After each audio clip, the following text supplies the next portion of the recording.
Apologetics comes from the Greek word apologia. It means to give a defense. It's found in 1 Peter 3:15, which says, "But in your hearts honor Christ the Lord as holy, always being prepared to make a defense to anyone who asks you for a reason for the hope that is in you, yet do it with gentleness and respect." The word defense is where we get that Greek word, and basically apologetics seeks to answer the questions that the world has about Christianity.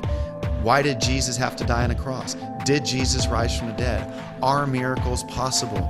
Is there such a thing as prophecy, and has prophecy been fulfilled? Is Jesus really coming again? What about the Bible contradictions? Apologetics seeks to give credible answers to curious questions. We're commanded to make a defense of our faith, to establish the truth of our faith. We are told to do that. Another reason we're to do that is because, quite simply, it helps Christians to know their faith better. When you study apologetics, you have to study such things as the Trinity and the deity of Christ and the reliability of the Bible and his resurrection, logic, history, and things like that. And it forces you to kind of learn a lot. That's a great, great thing to do if you take up what God says and give a defense and do apologetics.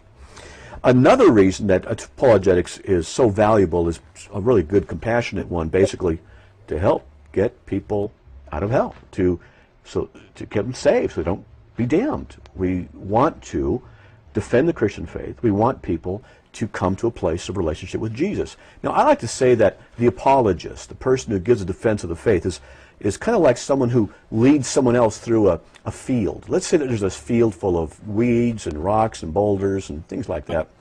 In the middle of this field is a nice garden in a fence with it's a tall fence, a stone wall with a gate.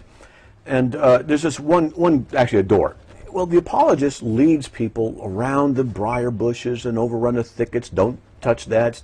Get around that boulder this way. Bring them to that door. Bring them to that place, that garden where Jesus is. The idea is that we as apologists give people reasons to believe. We try and answer objections, to shut their mouths, essentially, to bring them to the place of a relationship with Jesus Christ, because Jesus is the one who opens their heart and mind. So we are to remove the barriers and get them to that place to accept Christ. That's one of the reasons. But it really also goes back to the greatest commandment. Love the Lord your God with all your heart, soul, strength, and mind. Christians don't get brownie points for being stupid. Now, there's a couple of reasons that we do apologetics. Number one, it's commanded. In other words, the Bible commands it. But number two, reason demands it too. Why should we believe in Christianity? Why not Islam? Why not atheism? Why not something else?